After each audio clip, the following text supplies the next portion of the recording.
Ja. Så jeg kan forstå på Lones fortælling, at præsten holder meget lange prædikener her i kirken. Så skal jeg se, om jeg kan styre mig lidt i dag. Nå. Han står ikke i prædikestolen. Nå, så hvad tror I det her det er? Ja. Ja, en fodboldhue. Ja, klar. En fodboldhat. Okay, hvis nu gør sådan her. Hvad kunne det så være? Ja, Simon. En nytårshat, nytårsaften, yes. Jeg skulle jo have haft sådan en rysle, sådan en, der kunne sige, buh! Men sådan en har vi simpelthen, den har mine drenge splittet, tror jeg. Eller også har jeg. Det kan jeg ikke huske længere. Nå, men det er jo fordi, nu kan I alle sammen sige, godt nytår. Godt nytår. Godt nytår. Og det er jo selvfølgelig lidt tidligt, vi siger det, men det er jo fordi, at på søndag, der er det første søndag i et nyt kirkeår, så kirken er lige lidt foran her. Måske det eneste sted, hvor kirken er lidt foran, det er lige på nytår. Og det er meget godt. Men i dag er sidste søndag i kirkeår, så det er på en måde nytårsaften, kan man sige, for os her. Og hvad gør man, når det er nytår? Ja, så gør man jo det, at man holder fest, men man gør også til det, at man lige tænker tilbage på året, som er gået, og så siger man, hvad er der egentlig sket det sidste år? Skete der egentlig de ting, jeg håbede, der ville ske? Var jeg den, jeg håbede, jeg ville være? Og så kigger man også fremad og siger, hvad vil jeg gerne gøre anderledes næste år? Og man prøver ligesom at sige, nu skal jeg lige tage mig sammen. Der er måske noget, jeg skal holde op med at gøre. Det kan være, at jeg skal holde op med at spise så mange chips, eller ryge så mange cigaretter, eller et eller andet. Det kan være alt muligt.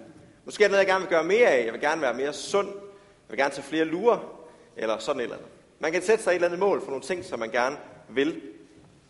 Og her, når der er nytår i kirken, så kan man også tænke på alle de mange bekymringer og tanker, og alle de opgaver, som man har som menneske. Og hvad siger Jesus så til os i dag? Han siger, kom til mig, alle jer, der er tynget af bekymringer. I kan hvile ud hos mig. Sådan slutter kirkeåret med, at Jesus siger, kom til mig, og jeg vil faktisk gerne bære jeres byrder. Alt det, som i løbet af det sidste år måske, alt det, som ikke er gået sådan, som det skulle, alt det, jeg har gjort helt forkert, alt det, jeg har været skuffet over, alt det, jeg er bekymret for, alt det, jeg har brug for at sige undskyld for, det siger han, det vil jeg gerne tage på mig. Jeg vil gerne tilgive jer for det. Jeg vil gerne bære jeres byrder. Nu hørte vi Lones beretning om kirken og kirkerummet her, og var der egentlig mange ting i et kirkerum. Og noget af det giver mening for os alle sammen, noget af det giver mening for nogen af os, og så er der ham der på væggen, som ikke giver mening for nogen af os. Som måske er, ja det ved jeg ikke, Holger Danske, eller Samson, eller Jesus, eller jeg ved det ikke. Det kan I tænke over, hvis I kommer herop og kigger.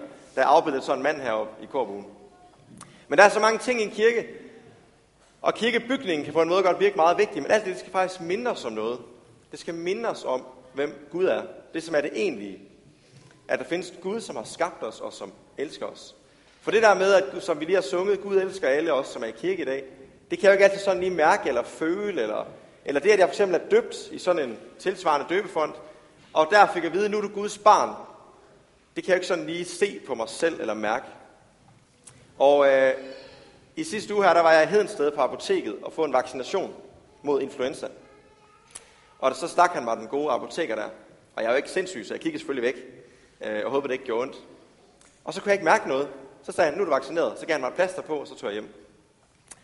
Og så sagde han til mig, at jeg i løbet af dagen ville få meget ondt i min arm. Og jeg havde ikke ondt i min arm. Og så om aftenen tog jeg plasteret af, og så var der ikke noget blod. Eller et lille stik. Og jeg begyndte at tænke, hvad hvis han slet ikke havde stukket mig?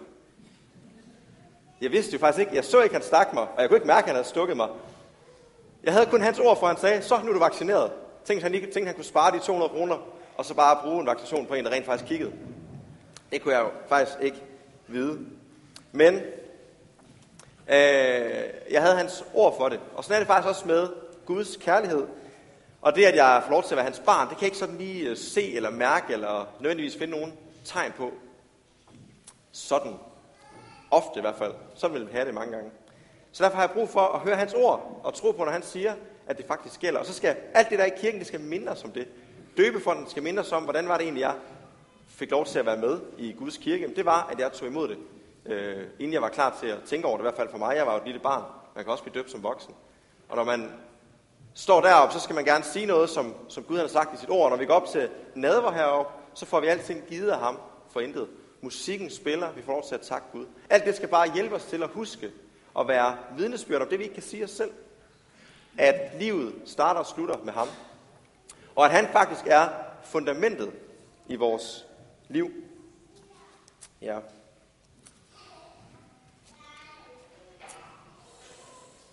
Og nu har jeg glemt at kigge ned i løben her. Vi hørte før, at Jesus han er fundamentet. Altså det, som bærer kirken. Men kirken er faktisk jo ikke den her bygning. Det kalder vi den, fordi det er lidt nemmere, at vi bare siger hen i kirken. Men egentlig så er det faktisk alle os, der er Guds kirke. Alle mennesker, som tror på ham, er Guds kirke.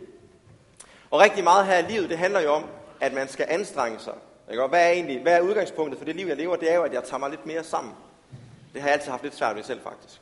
Og rigtig meget i livet, også meget religion, handler om, at jeg skal prøve at gøre det lidt bedre. Og man kan næsten se for sig sådan en stige, som man går op af. Og så kan man ligesom komme lidt højere op, fordi hvis Gud han er i himlen, så må jeg være tættere på ham nu. Og jeg gør nogle gode ting, og jeg går længere og længere op. Men det vi tror på i kristendommen, det er faktisk det omvendte. Det er faktisk, at Gud han kom herned og blev en af os. Og at alle mennesker faktisk er på samme niveau. Der er ikke sådan en opdeling af gode og onde, eller rigtige og forkerte mennesker. Der er bare mennesker.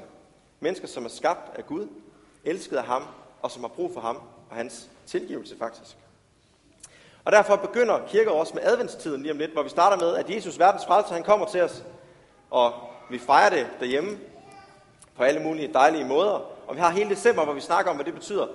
Og så kommer kirkens højtid påske, hvor Jesus han dør og genopstår. Så kommer pinse, hvor Helligånden kommer og gør en kirke ud af alle os. Og så kommer så den halvdel af kirkeåret, som hedder Trinitatis-tiden, hvor det handler meget om hverdagen som kristen. Hvad betyder det egentlig? Men det starter med, at Gud kommer til os, Gud frelser os, Gud giver os sin Helligånd. For det er udgangspunktet, det er fundamentet i et hvert menneskeliv. Og så har vi jo de her byrder, de her sten her. Sådan nogle sten kan vi alle sammen have, så vi føler faktisk, at det begynder at være lidt tungt at leve.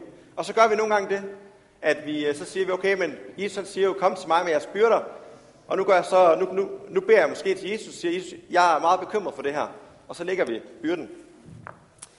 Og så siger vi amen, og så tager vi så sten med os igen. Og hvis man gør sådan, så ender man jo med at have rigtig mange sten. Så vi faktisk skal ture det også at sige, okay, Jesus siger, kom til mig med jeres bekymringer. Læg dem hos mig. Okay, så lægger jeg den der. Og så tror jeg faktisk på, at mine bekymringer er i bedre hænder, end de ellers kunne være. Ja. Nu skal vi bede sammen til ham.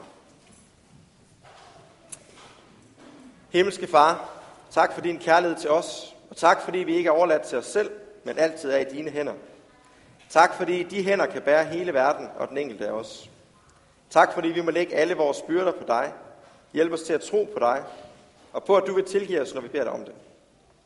Vi beder for Østersnede Sogn og alle, som bor her. Vi beder for Kravlund Efterskole, Østersnede Skole og Bøgeballe Friskole. Vi beder for Østersnede Børnehus og Bøgehaven. Vil du lade Østersnede Sogn være et trygt og godt sted at vokse op. Og i dag beder vi særligt for og takker for vores minikonfirmander. Giv dem alt, hvad de har brug for fra dig.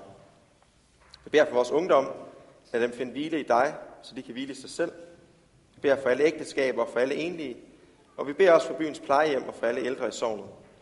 Vil du hjælpe os til at se de mennesker, som er på vores vej, og være noget godt for hinanden. Hjælp os til at være din levende kirke her i Østersnede, så vi tænker på, hvad andre har brug for, og møder alle med et varmt hjerte og åbne arme, ligesom du tager imod enhver, som kommer til dig. I Jesu navn. Amen.